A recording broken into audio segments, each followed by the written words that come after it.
महादेव।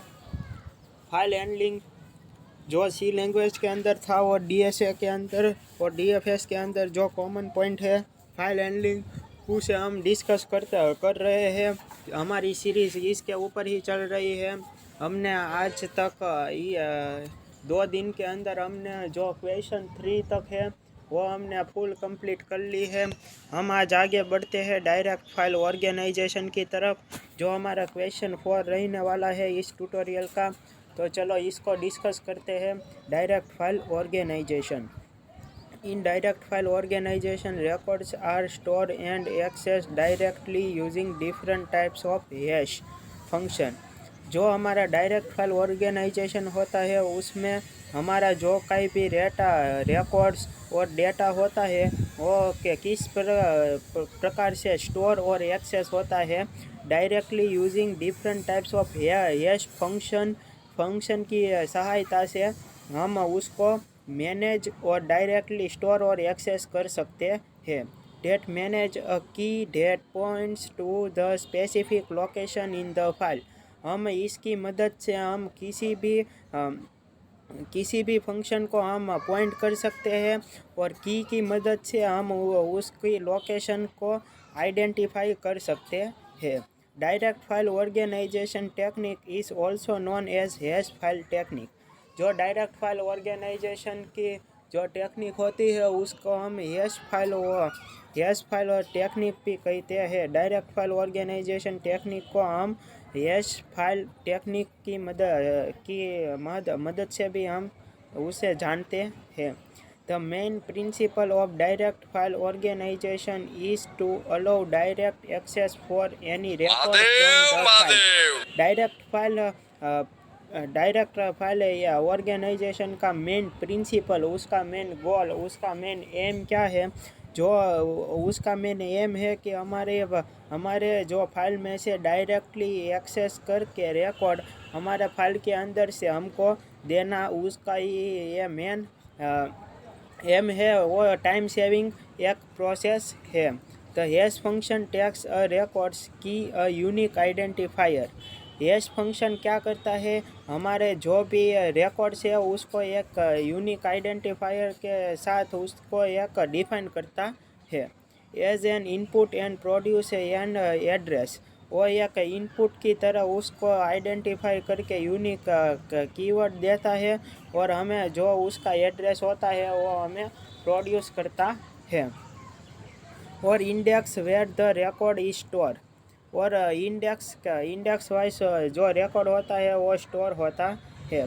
और index where the record is store, और index के थ्रू जो रिकॉर्ड होता है वो स्टोर हो सकता है। Direct file organisation is typically used with direct access storage device DASD।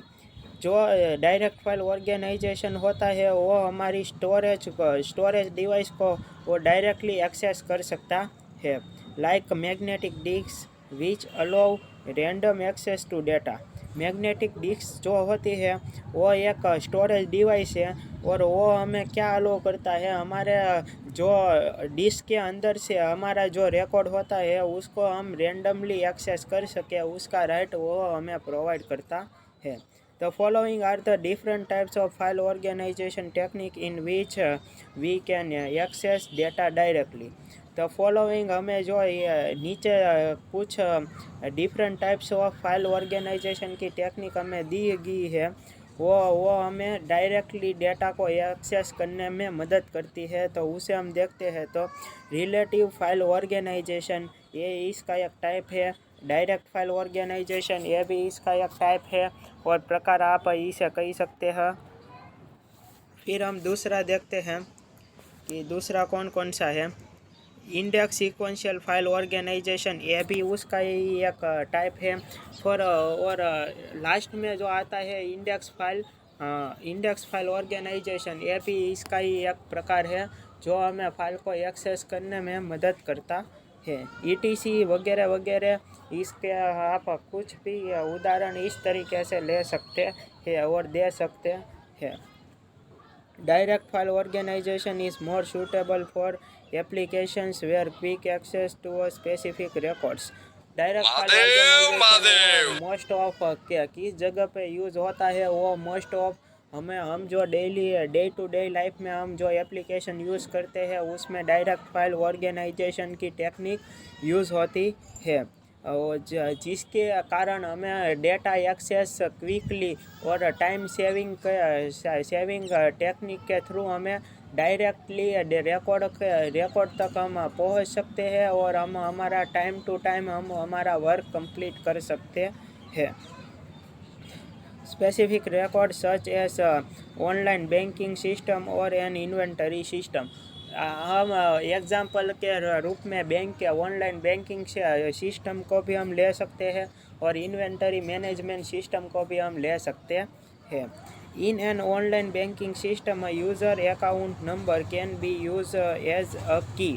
हम जो की और हैश की जो चर्चा और बात कर रहे हैं उसमें की का रोल क्या है, हमारे जो ऑनलाइन बैंकिंग सिस्टम के अंदर यूज़र का अकाउंट नंबर जो होता है उसको एक यूनिक की से उसे डिफाइन किया जाता है, and the hash function can generate the address where the users, और जो हैश फंक्शन होता है वो उसका एक एड्रेस होता है, उसको वो स्टोर करने का काम करता है, और यूज़र का जो एड्रेस टूक में होता है वो डेटा कहाँ पे है, वो की का जो एड्रेस होता है जिसकी सहायता से हम उसे एक्सेस कर सकें, वो हमें फैसिलिटी कौन प्रदान करता है, हैश फंक्शन है, वो हमें ये फैसिलिटी प्रदान करता है। Account data is stored, user account data उसमें स्टोर होता है, यूज़र के पूरा डेटा हैश फंक्शन के अंदर स्टोर होता है। The following are the basic example of direct access, हमें नीचे कुछ एग्जांपल भी दिए गए हैं जो डायरेक्ट फाइल एक्सेस में आप शामिल कर सकते हैं। तो उसमें हम देखते हैं तो टेब्यूलर फाइल फॉर्मेट को ही आप ले लीजिए।